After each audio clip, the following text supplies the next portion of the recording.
Só recapitulando, na nossa última conversa, nós tratamos do modelo do equilíbrio geral na sua versão mais simples, né? Eu tentei mostrar para vocês que tudo começa com o Homo economicus, dado que os fenômenos que a gente vai estudar, eles são todos produzidos socialmente, através da relação impessoal, através dos mercados. Eu não preciso conhecer ninguém, basta eu ver os preços, conhecer as mercadorias e os preços.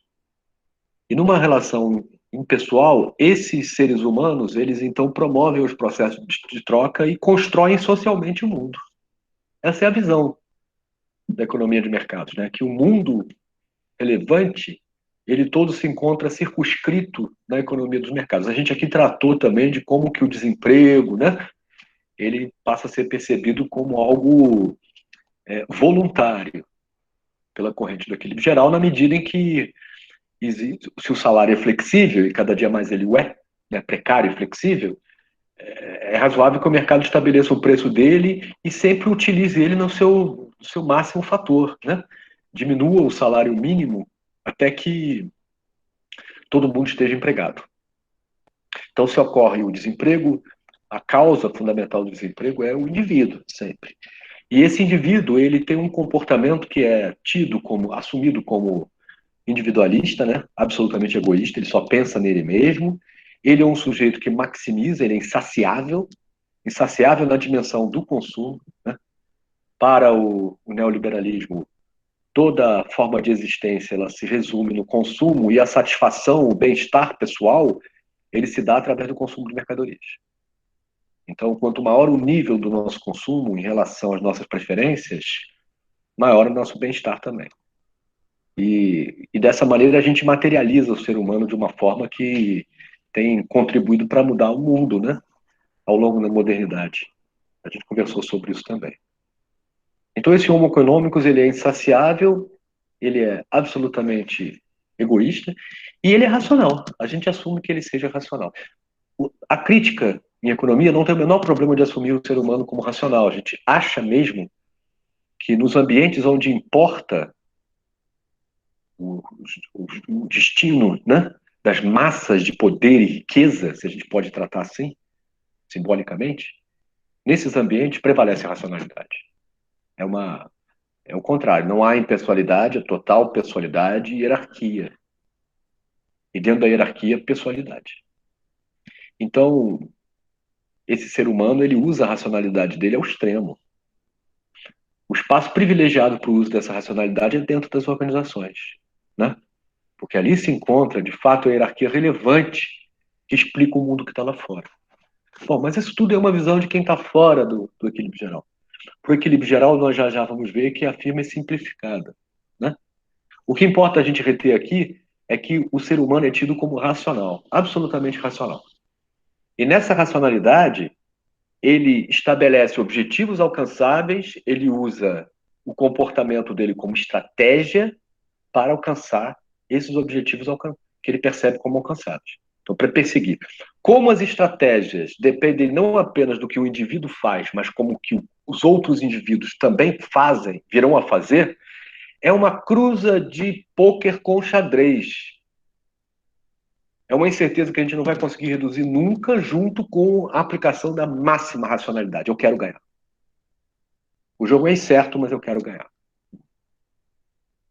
Então, esse é o espírito que move o ser humano da crítica, o Homo econômico da crítica. Para o equilíbrio geral, as coisas são simplificadas para caberem dentro da matemática do equilíbrio geral. E qual é a operação que é realizada? É a gente assumir que essa racionalidade ela é uma racionalidade computacional. Então, a turma do equilíbrio geral supõe que esses homo econômicos eles podem adquirir infinitamente informações mediante custo e serão capazes de processar infinitamente também essas informações que eles adquirirem. Ou seja, os planos de consumo e mais tarde os planos de investimento ou os planos de aplicação financeira, de carteira, de portfólio, esses planos, eles são todos supostos como absolutos.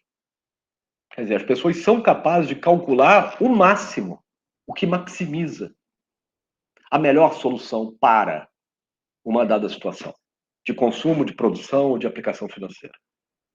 Então, para que isso aconteça, nós vamos ter que simplificar esse comportamento. Então, essa é uma crítica que nós vamos fazer. Nós vamos dizer que as pessoas não se comportam assim, elas vão ter um outro comportamento, e principalmente esse comportamento, a racionalidade, ela é, vamos dizer, o cálculo racional, ele é alterado pela presença da incerteza. Quer dizer, nós não podemos compreender a racionalidade humana sem inserir essa racionalidade num ambiente incerto. E isso faz toda a diferença do mundo. Faz diferença porque nós vamos introduzir na crítica um pressuposto de que, quando a incerteza se eleva, diminui a propensão de agir naquele momento. Os indivíduos preferem esperar. Eles podem até fazer as contas e saber que naquele momento aquela seria a decisão que maximizaria as chances probabilísticas que eles dispõem na cabeça. Mas, indiscutivelmente, eles podem, e eventualmente o farão, esperar, não tomar a decisão. A decisão não é automática. Ela é função de um ambiente construído também socialmente, onde prevalece a ideia de que eu sei que eu não sei. Logo, se eu sei que eu não sei, eu às vezes prefiro esperar para que eu possa novamente ter confiança sobre o futuro. E aí entra a discussão que o Keynes coloca como expectativas, que é uma discussão que retroalimenta o modelo do equilíbrio geral. Eles vão ter que dar uma resposta para a questão das expectativas, e a resposta é a pior possível. É a ideia de que as expectativas, elas, de uma forma ou de outra, elas sempre vão coincidir com as médias estatísticas probabilísticas que se propagam no tempo como se fossem leis. E isso é algo, é forçar muito a barra da racionalidade humana. Os indivíduos agem como se soubessem. É isso que é o jogo das expectativas racionais. É claro que só os mais, vamos dizer assim, religiosos é que vão abraçar todas essas hipóteses neoliberais. Mas tem muita gente que abraça. E na hora do perigo eles correm para elas.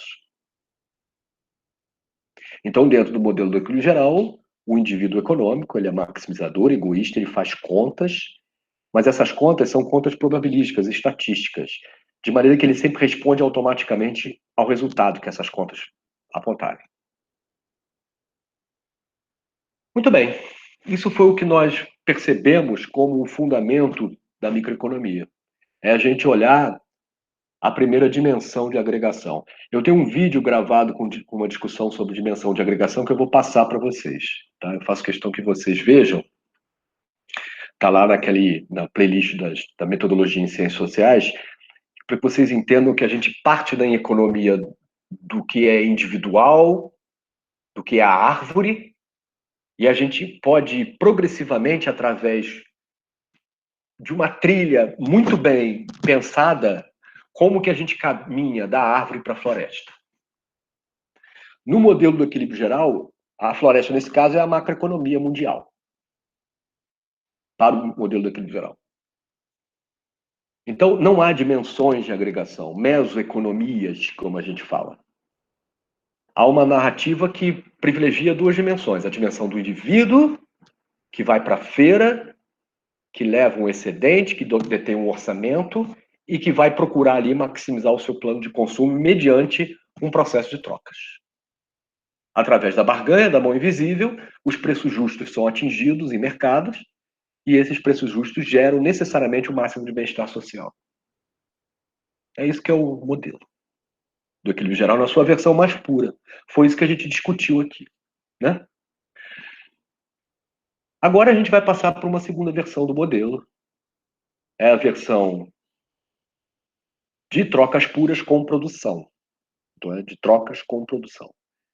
Por que isso? Porque se percebe que a história que a gente estava conversando, né, é uma história de feira, é uma história de século XVI, e é também uma história de uma economia capitalista ainda incipiente, onde o comércio era um comércio regional.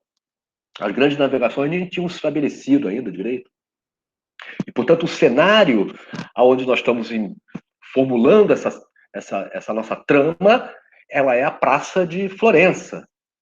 A Praça Central de Florença, onde a feira acontece todos os dias, segunda-feira, terça-feira, quarta-feira. E, portanto, ali você tem preços de mercado que são referências sociais mais ou menos ordenadas, que faz com que se perceba um equilíbrio de preços ao longo do tempo ao mesmo tempo, esse equilíbrio de preços ele responde às forças de oferta e demanda e das sazonalidades. Por exemplo, determinadas frutas se tornam extremamente caras quando ela não é a época delas. Mas certamente essas frutas vão baratear enormemente quando for a época da colheita, porque todos levarão o excedente, a oferta será enorme, a demanda não vai ser muito maior do que sempre foi, ou um pouco maior, dependendo da mercadoria. E aí, com isso, se tem uma baixa de preço. Então, essas são as realidades esperadas, né?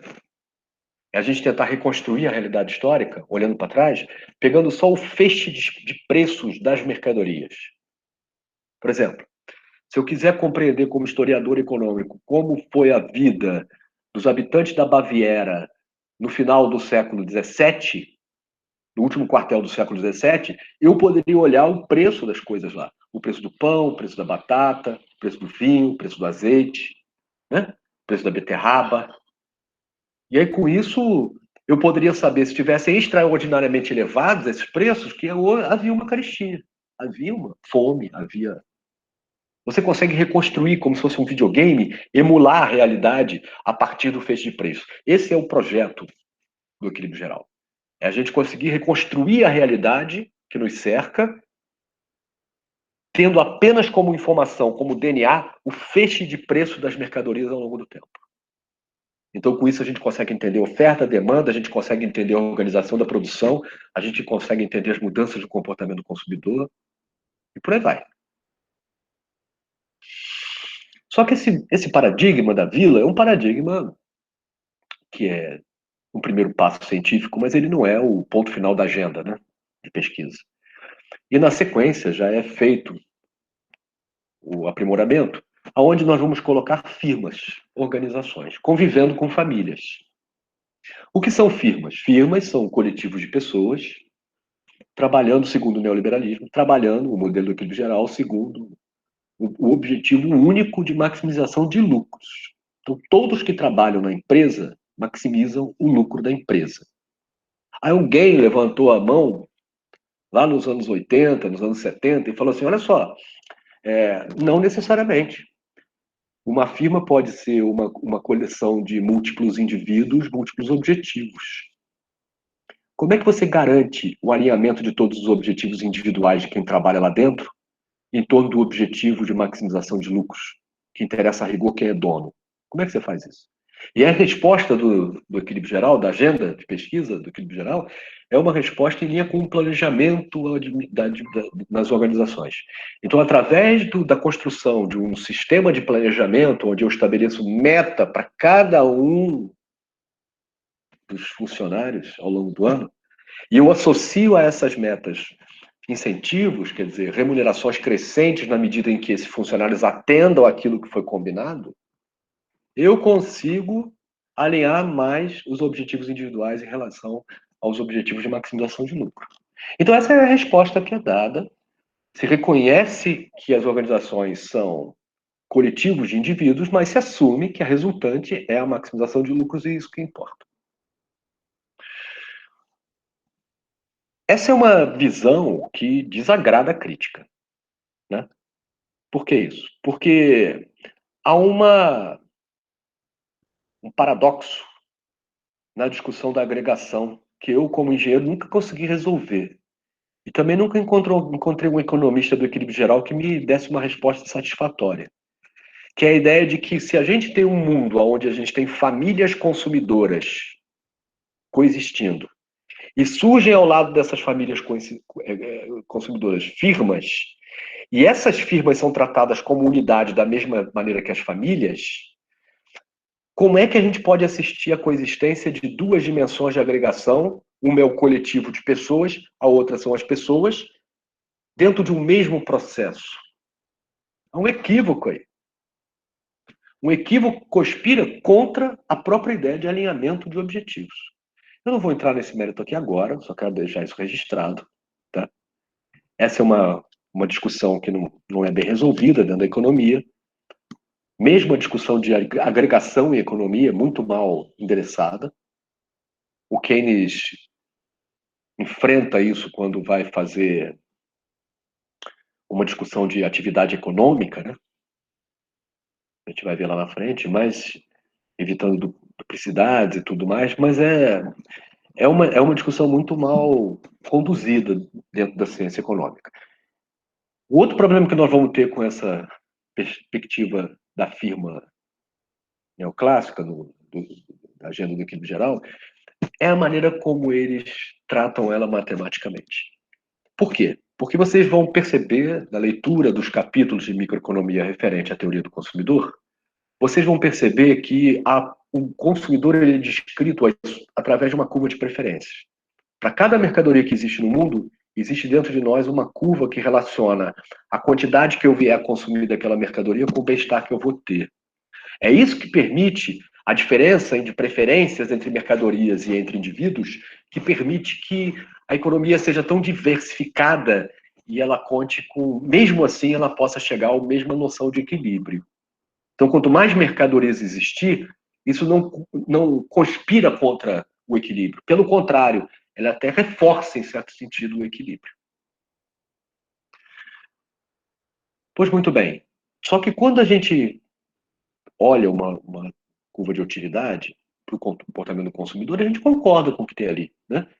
A ideia da utilidade marginal no consumo decrescente, ela é uma ideia que corresponde à realidade. Realmente, a gente vai se saturando, na medida que a gente vai entrando no mundo do consumo, a gente vai se saturando dele. É inevitável. Só é deslumbrado com o mundo do consumo quem nunca esteve no mundo do consumo. Porque quem está dentro do mundo do consumo e vive ele cotidianamente, há um efeito de saturação. Então, isso é muito bem representado dentro da microeconomia do consumidor.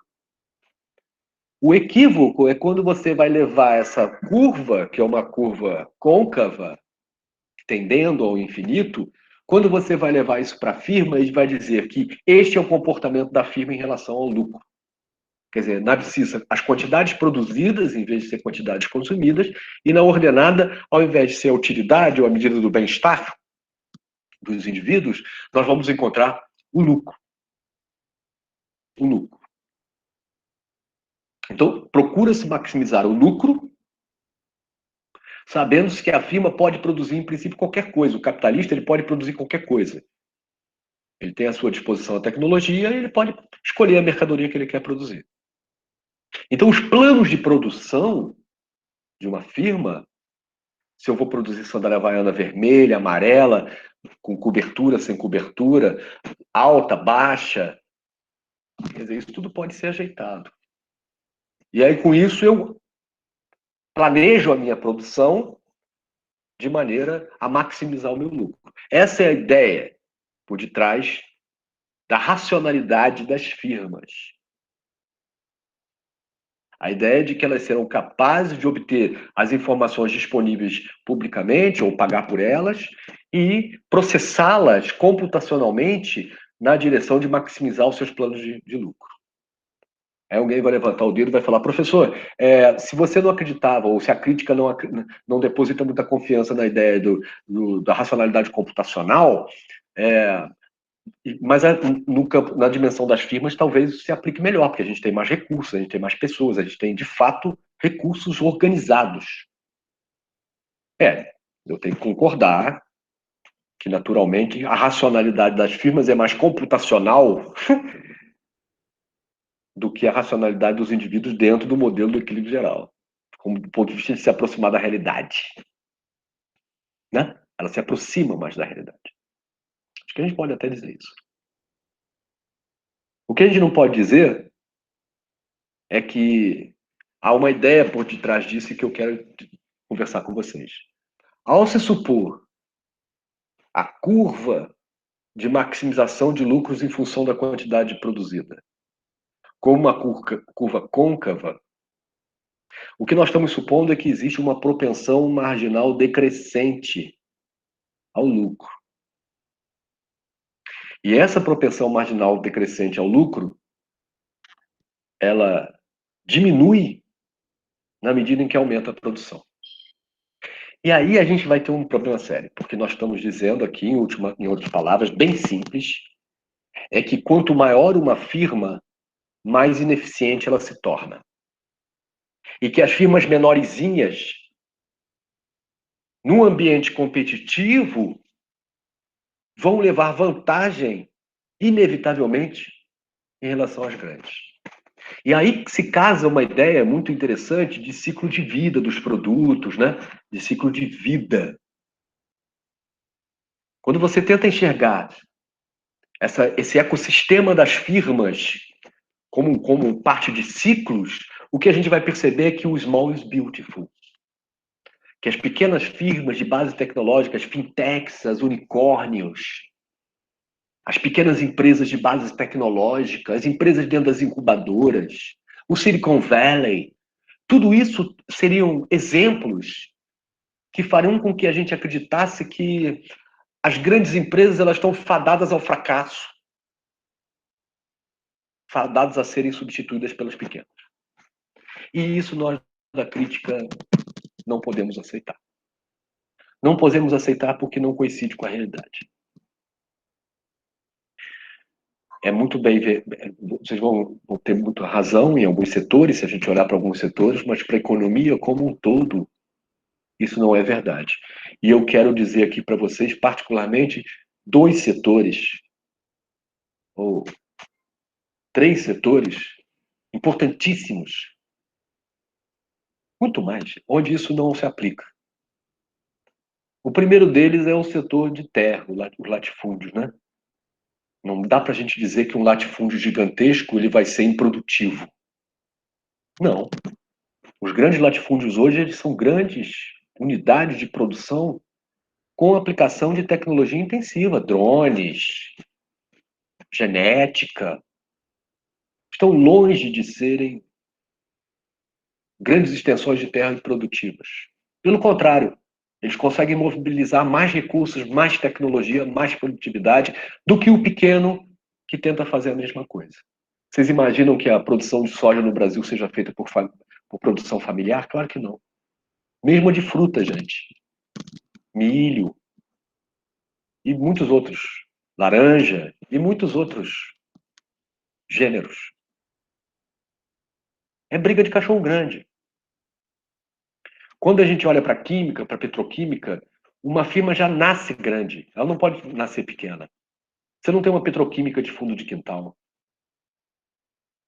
Quando a gente pensa no setor serviços, não. No setor de serviços, que se acopla à indústria, né, como parte da comercialização, ele de fato ele pode coexistir lojinhas pequenininhas extremamente rentáveis, lucrativas, né, que tem um ponto de venda econômico e consiga extrair. Mas veja, apesar de congregar muita gente, em termos econômicos, não é isso que move, não é isso que dá a dinâmica.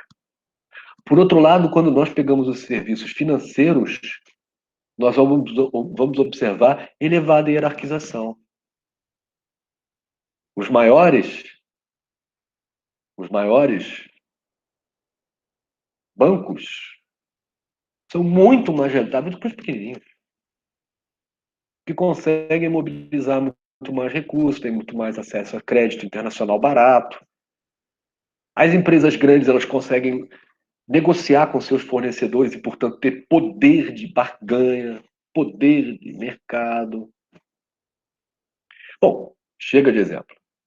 A gente aqui tem uma série de situações da realidade que nos cerca, situações e contra-situações, mas que reforçam a ideia de que o, o, o rendimento marginal decrescente de escala ele não é uma verdade. Lá fora, nesse capitalismo que nós estamos olhando. E aí, como tal, nós não podemos condenar as grandes empresas a serem as mais ineficientes e, portanto, não participarem ativamente dos desequilíbrios de mercado e, portanto, da formação de poder de mercado.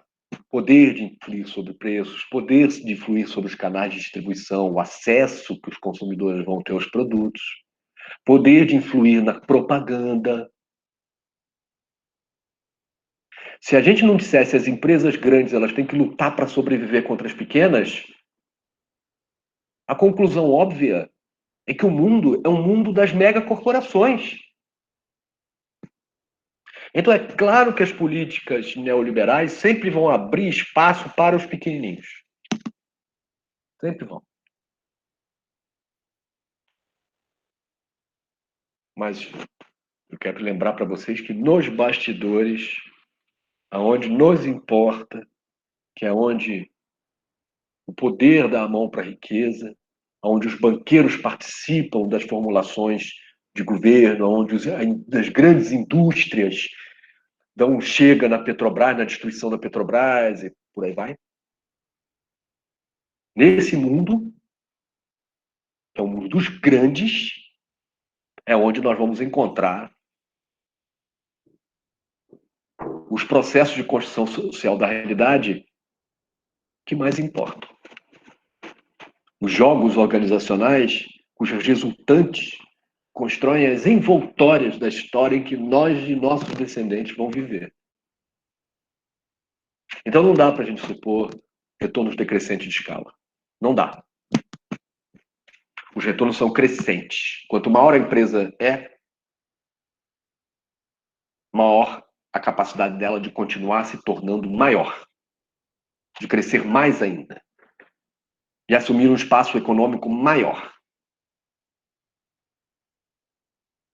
E é assim que o neoliberalismo e o modelo do equilíbrio geral vai erigir as suas instituições. Então ele vai, para combater os excessos do capitalismo, eu não tenho que frear a grande empresa. Basta eu garantir o direito do consumidor escolher corretamente. Basta eu garantir que os competidores pequenininhos não serão violados. Então, é um jogo de faz de conta, para inglês ver como bem os banqueiros gostam de levar a vida deles, mas a realidade escapa. E a realidade que nós vamos olhar aqui no nosso curso, aqui na crítica, é uma realidade hierarquizada. Uma realidade, quanto maior você é, mais no topo você se encontra. É isso que explica a hierarquia, inclusive, entre os países, as sociedades territoriais. Ela é explicada através das suas empresas, das suas organizações produtivas, né? Seus bancos também, é claro. Porque o que a gente vê no enfrentamento internacional é fundamentalmente um enfrentamento entre as indústrias, as armas, né, as tecnologias, e entre as moedas, as sanções econômicas, né, os embargos. É uma combinação da diplomacia do dólar com a diplomacia do petróleo.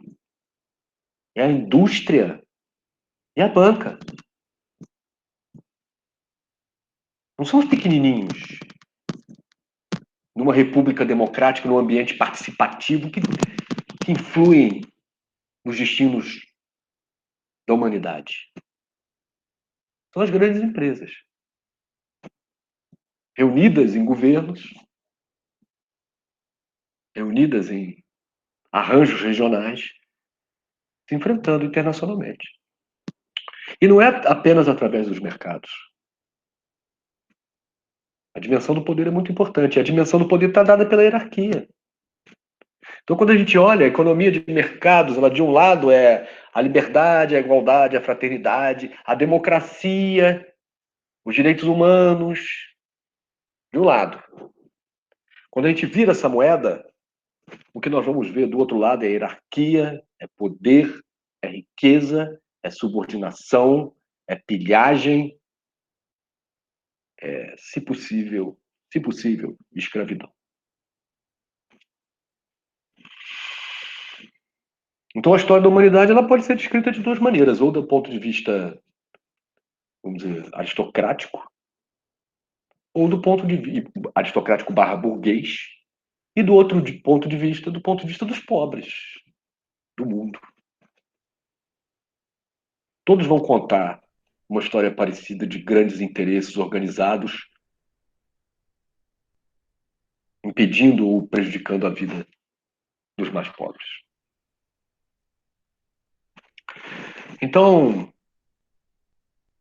o que o modelo do equilíbrio geral vai fazer é pegar essas duas curvas, a curva de utilidade, vai pegar a curva tida como simétrica, como idêntica, como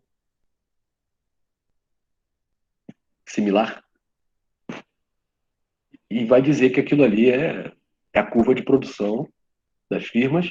E quando a gente coloca no mercado, de novo no ambiente onde todos vão disputar recursos e tudo mais, essas firmas agora passam a concorrer com as famílias na aquisição de insumos ou de matérias-primas para transformar. Vou dar um exemplo. Vou dar um exemplo. Vocês sabem que os economistas gostam de contar historinhas, né? Se vocês forem nos manuais, tem lá a historinha do Robinson Crusoe, né? Historinha do, do campo de prisioneiros. Eles têm um monte de historinha. Então eu gosto de também ter as historinhas aqui para a gente contar, né? Então, a historinha que eu queria contar para vocês é essa, agora nesse momento. Vocês imaginem que eu vou pegar dois de vocês aqui aleatoriamente. Eu vou pegar a Tuani e vou pegar o Pedro Freitas. E vou dizer para vocês, Pedro e Tuani, olha só, eu sou o diretor da Coca-Cola Company e eu estou nos Estados Unidos, em Atlanta, e estou ligando para vocês. Hoje é sábado de manhã, vocês estão no escritório como estagiários, nem deviam estar aí, mas vocês atendem meu telefone. E aí eu digo para vocês, hello, como vai, Tuani, Pedro? Olha, precisamos nós aqui do Board of Directors, nós precisamos de estudo de localização de uma nova planta da Coca-Cola Company para daqui a 3 dias apresentarmos o conselho de administração. E vocês se desesperam, ligam para um monte de gente, ninguém atende vocês estão sozinhos e vocês têm que produzir um estudo de localização para a próxima planta da Coca-Cola Company no mundo. E aí tem 3 localizações. A primeira localização é Salvador, São Salvador da Baía de Todos os Santos. A segunda localização é Seropédica, ali, né? No Rio de Janeiro. E a terceira localização é em Mykonos, na Grécia. Vocês vejam. E aí vocês, a Tuane e o Pedro vão para os seus computadores e começa a desenvolver um monte de estudos, começa a fazer cálculos de demanda em cada um dos lugares, de quanto vai ser a força de trabalho, quanto custa, se ela é capacitada, se você tem escoamento de matéria-prima para chegar ali, por quanto ela chega e tal. Vocês fazem contas elaboradíssimas e aí no final vocês concluem por seropédica. E aí vocês ligam. Aí quando a Tuane está quase ligando lá para o diretor para conversar com ele, dar o resultado, vai ser seropédica, nosso estudo indicou seropédico, o Pedro fala para a Tuane assim, olha, calma, peraí, Tuane, vamos pensar aqui. Eu e você podemos ser diretores dessa fábrica, né? A gente fez um estudo aqui agora, então se a gente trabalhar bem, continuar nesse projeto aí, a gente vai se dar bem, cara. A gente é estagiário, mas a gente vai se dar bem. Vamos fazer o seguinte, ao invés de você quer morar em seropédica? Eu não quero. Vamos fazer o seguinte, vamos ajeitar aqui os números e o resultado vai ser Ilha de Mykonos. Aí a Tuane vai perguntar para o Pedro, mas vem cá, eu... Pedro, a gente sabe que isso aqui em Mykonos não tem nada, cara. Não tem, o mercado é longe, lá a matéria-prima para chegar lá é um horror, o custo de produção lá é elevadíssimo, lá o negócio é turismo lá, não tem nada a ver fabricar Coca-Cola lá, a fábrica vai perder dinheiro, o lugar é seropédica. E aí o Pedro chega para o Tuane e fala assim, não tem o menor problema. A gente, durante pelo menos uns 2 ou 3 anos, a gente vai conseguir enrolar dizendo que há com problemas e tal. E quando chegar no final do terceiro ano, eles vão até reparar que a gente fez besteira lá e que a decisão era seropédica e não Mykonos. E vão mandar a gente embora. Aí a Tuane vai perguntar para o Pedro, e aí, o que a gente vai fazer? E aí o Pedro vai dizer, nós vamos trabalhar no concorrente. A gente sabe tudo sobre a Coca-Cola. Vocês percebem que nas organizações nem sempre nós podemos supor um objetivo múltiplos indivíduos? Haverá muitas situações em que a maximização dos objetivos individuais, entre os executivos principalmente, ela diverge da resultante de maximização do lucro. Isso também foi objeto de estudo dentro da agenda neoliberal dos anos 70, 80, até hoje também, ele chama-se custo de agentes, quer dizer, você tentar alinhar os sistemas de incentivo dos executivos aos objetivos de curto, médio e longo prazo. Quer dizer, quanto mais você mexe nesse angu, mais caroço forma. Você não dá conta, você não consegue explicar, porque você faz tudo direitinho e continua havendo problemas. Quer dizer, a crise de 2008 é fundamentalmente um fracasso de tudo que se estudou e se implementou dentro das organizações a respeito de alinhamento de objetivos entre executivos e acionistas.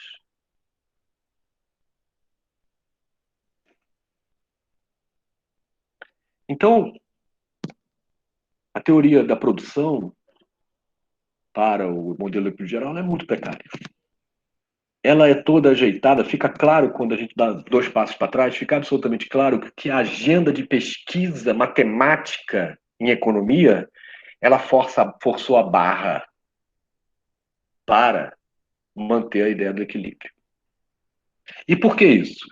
Porque não é fácil a gente começar a ter um monte de equações lineares, mesmo lineares. Lineares uma ova, né? Elas são não lineares porque elas são côncavas.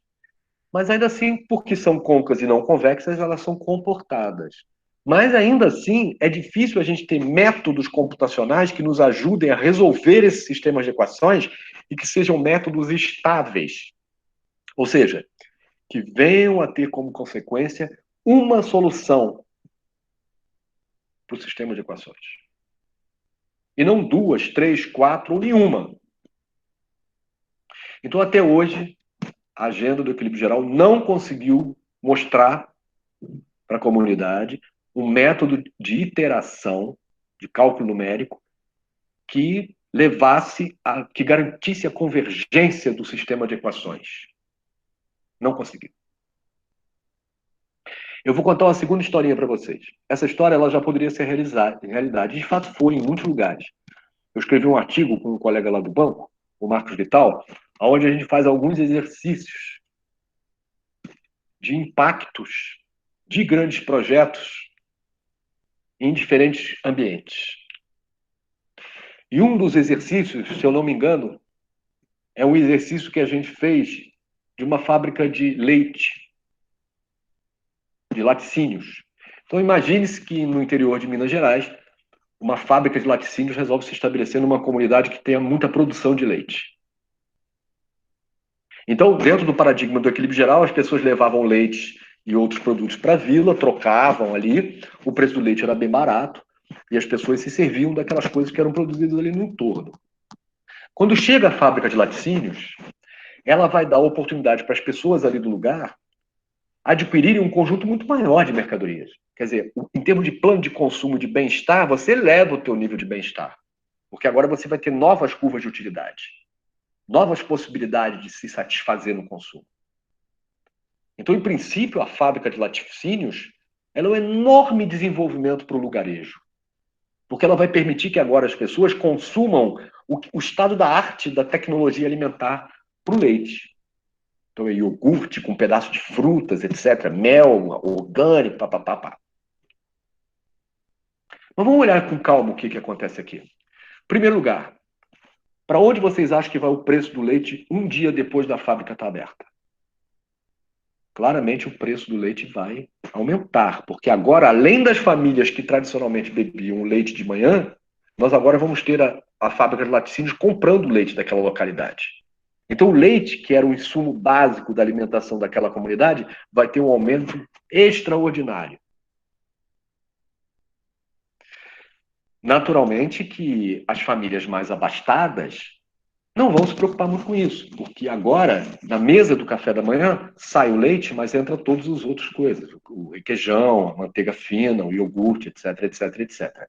Então, para quem tem um orçamento grande, para quem é rico, A chegada da indústria representa muito desenvolvimento econômico.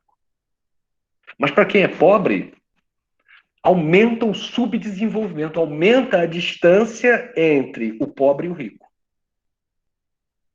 Então, o pobre que não tem acesso aos luxos da industrialização, ele necessariamente se prejudica com ela. Dentro da nossa historinha. Vocês percebem? Isso leva à ideia de que o desenvolvimento econômico e a industrialização, eles devem ser cercados de preocupação com a diminuição da desigualdade social. Naturalmente que a gente enxerga isso no ambiente da crítica. Porque dentro do ambiente do equilíbrio geral, a fábrica vai para lá, o leite encarece, mas não tem problema. O novo preço justo é o preço que vai ser compensado pelo aumento no consumo dos ricos. Tudo justo. Mas no final do dia, os ricos saem mais ricos e os pobres saem mais pobres. Mas é tudo feito impessoalmente, através dos mercados, dentro do livre comércio, do laissez-faire, do laissez-passer, do humanismo, da democracia, das livres escolhas. É tudo feito assim. Mas se produz desigualdade. Então, o mundo da produção e o mundo do consumo para o equilíbrio geral parecem, quando a gente dá 2 passos para trás, uma fábrica de ilusões. Uma fábrica de ilusões porque eles se distanciam progressivamente da realidade que está lá fora. Daquela realidade que a gente precisa entender para sobreviver, para se adaptar a ela. Né? A eficiência aqui não é uma eficiência de você crescer e enriquecer sem gerar winner. A eficiência é seletiva, é a gente sobreviver, a gente adaptar, a gente sobreviver. Né?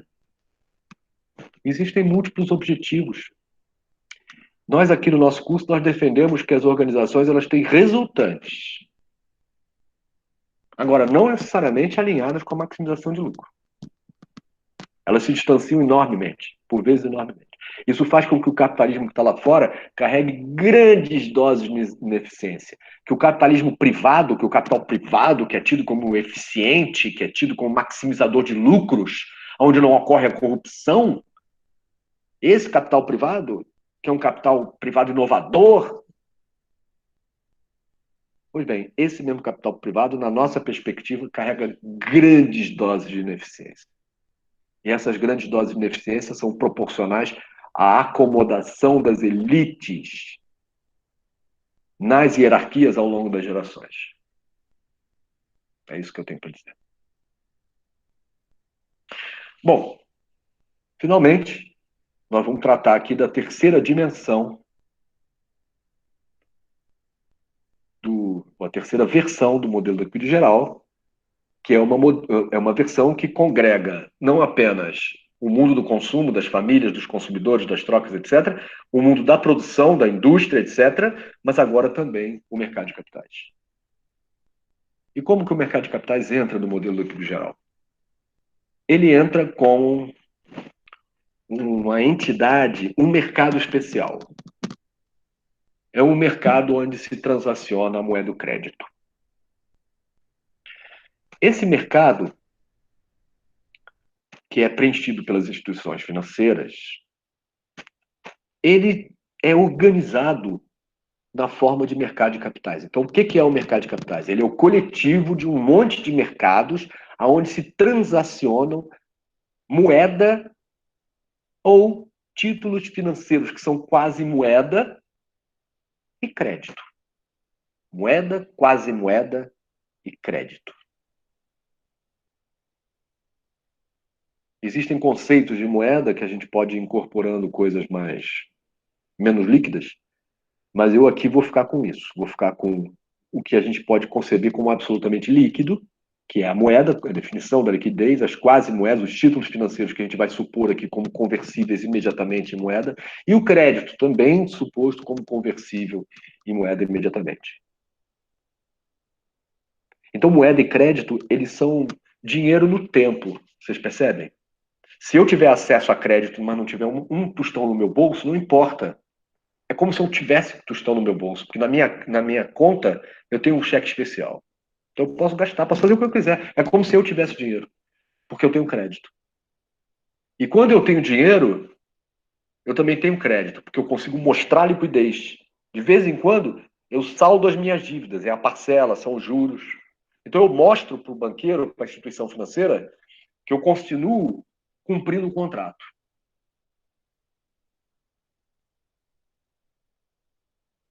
Então, o mercado de capitais ele é o coletivo desses mercados. Mercado de ações, mercado de câmbio, mercado de moedas, mercado de juros, de títulos públicos, de blá, blá, blá, blá, blá, blá. Tudo isso. Quem organiza essas coisas todas são as instituições financeiras. Então, o mercado de capitais ele é uma criação das instituições financeiras. Para quê?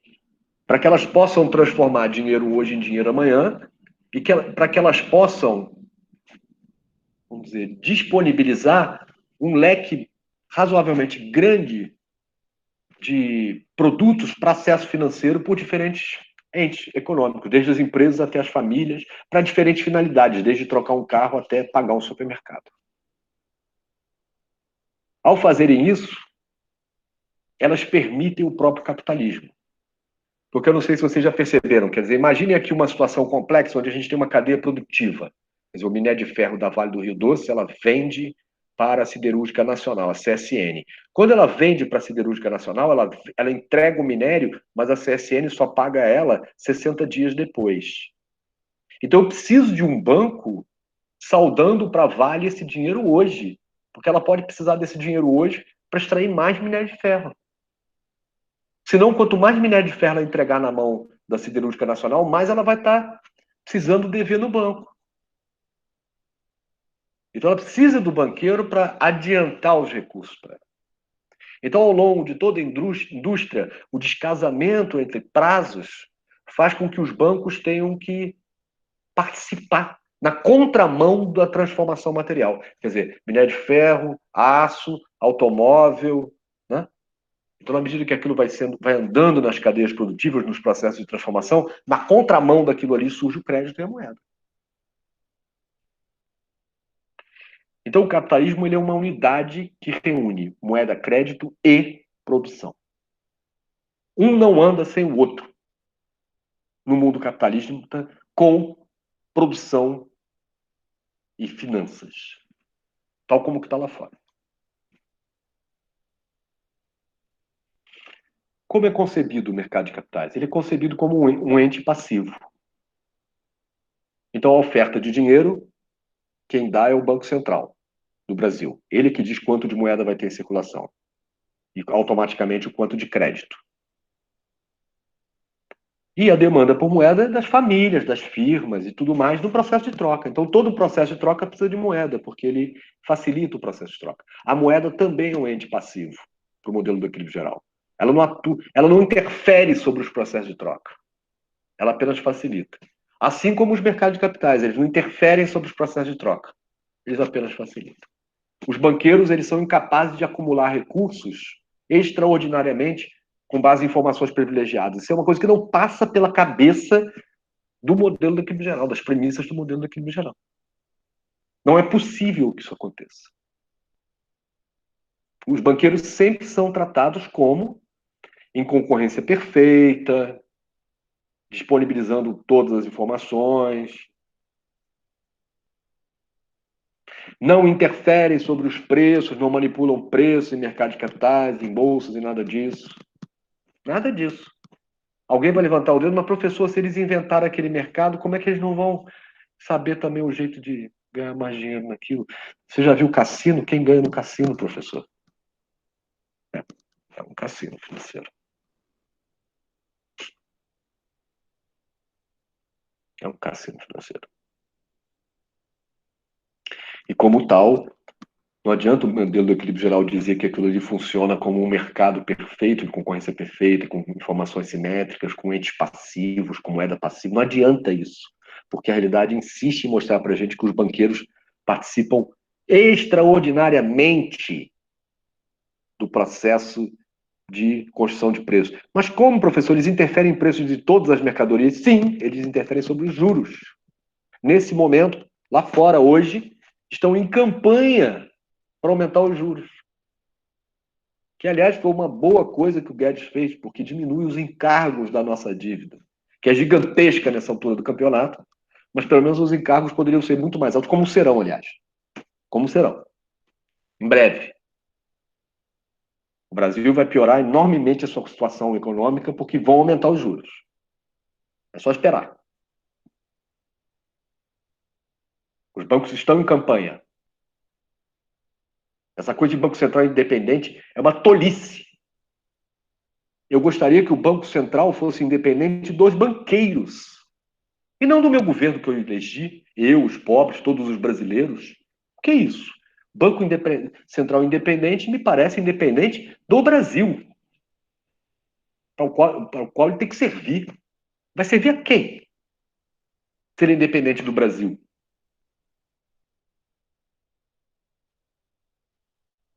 Olhem quem está lá dentro, é só banqueiro. É uma vergonha, gente. Eu não tenho nada contra enxergar a realidade e escrever ela do jeito que ela não. O que não pode é criar fantasia. Dizer que está todo mundo funcionalmente cumprindo os seus objetivos de lucro impessoalmente e obedecendo às regras da boa convivência do mercado perfeito. Que isso?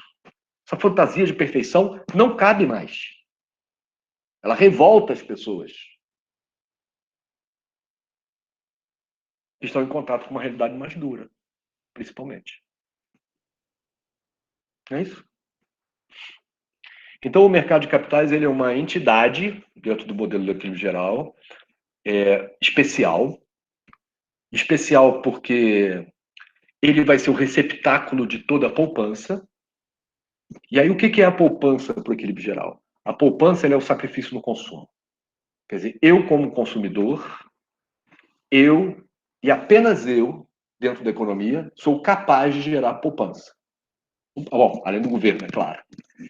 Mas as famílias têm que ser capazes de se sacrificar no consumo hoje para pegar um pedacinho do seu orçamento, colocar na esfera financeira como uma aplicação financeira e criar aquilo que nós chamamos de poupança. É isso que é poupança, no modelo do equilíbrio geral. E para onde vai esse dinheiro? Automaticamente se supõe que esses recursos são alocados a investimento das empresas. Então as empresas automaticamente vão pedir, uma vez dada a poupança, elas vão pedir os recursos emprestados no mercado de capitais, ou seja lá como for, e vão ser canalizados esses recursos de poupança para o investimento das empresas, gerando empregos, gerando mais consumo no futuro. E com isso, portanto, fazendo com que as empresas cresçam, o produto interno cresça, a atividade econômica cresça, tudo demais. E o país se desenvolva. Essa é a promessa. A promessa é, cidadãos, famílias, poupem, que automaticamente vocês terão mais emprego e mais prosperidade. Você já deve ter escutado muito essa conversa fiada. Todos os ministros da economia aí, de corte mais neoliberal, eles vêm com essa conversa fiada, dizendo que o que falta no Brasil é poupança interna. Por isso que a gente tem que ter a poupança externa, por isso que a gente precisa do capital estrangeiro. Além de ser mais eficiente do que o capital nacional, não é só o governo que é corrupto, não. Nossos empresários também são vagabundos. E aí a gente precisa do capital estrangeiro, porque o capital estrangeiro tem a poupança externa. Eles foram capazes de fazer o sacrifício no consumo. Nós não somos, nós somos uma sociedade vagabunda que só quer saber de festa.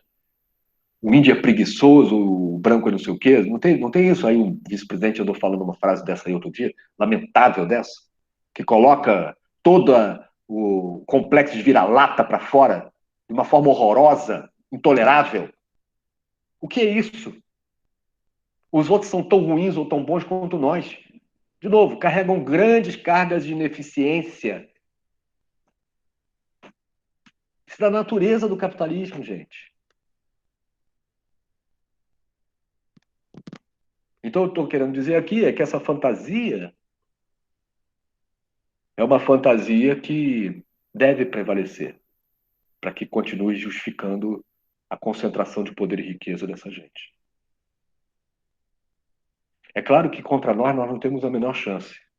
Mas contra os interesses industriais, eles medem forças, os banqueiros, né? Por quê? Porque os interesses industriais não gostam de juros elevados também, porque eles também pagam juros. Os industriais pagam, né? Eu acabei de explicar agora que eles precisam tomar crédito e tudo mais. Quando sobe o juros, diminui o consumo.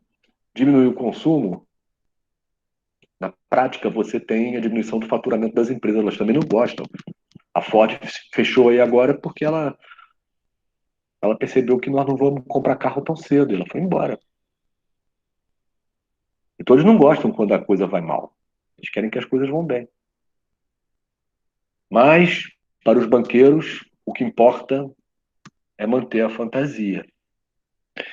E aí, de novo, nós vamos ter uma situação onde a poupança explica o crescimento. A poupança determina o investimento determina o crescimento econômico. Se não há crescimento econômico, logo falta poupança. Como não tem poupança interna, porque nós somos os vagabundos, a gente tem que entregar tudo para os estrangeiros. Entenderam como funciona a cabeça das pessoas? Entenderam? Como faz sentido para todas elas? Assim, todas elas conversam. E não, faz sentido, faz sentido. É robusto, é robusto, o resultado está robusto.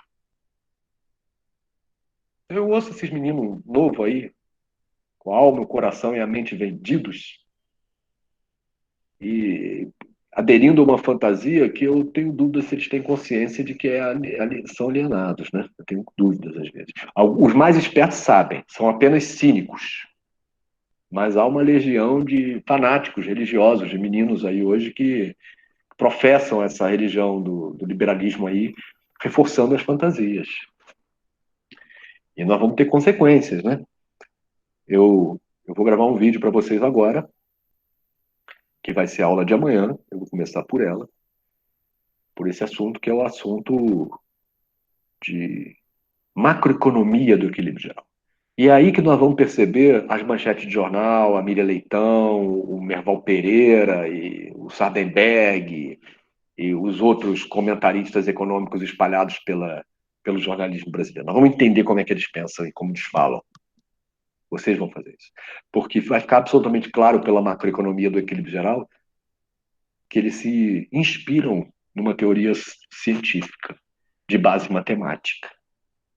E como ela é a expressão da verdade única e universal, não há chance de erro. E é isso que une, né, esse ministro que aí está, o ministro Guedes, com os seus similares anteriores. Foi a sobredeterminação vindo até de fora, das hierarquias superiores, de esquartejar o nosso país nesse momento e entregar ele a qualquer preço na própria esquina. Eu, eu vou cessar agora a gravação e logo em seguida eu vou abrir para perguntas. Obrigado.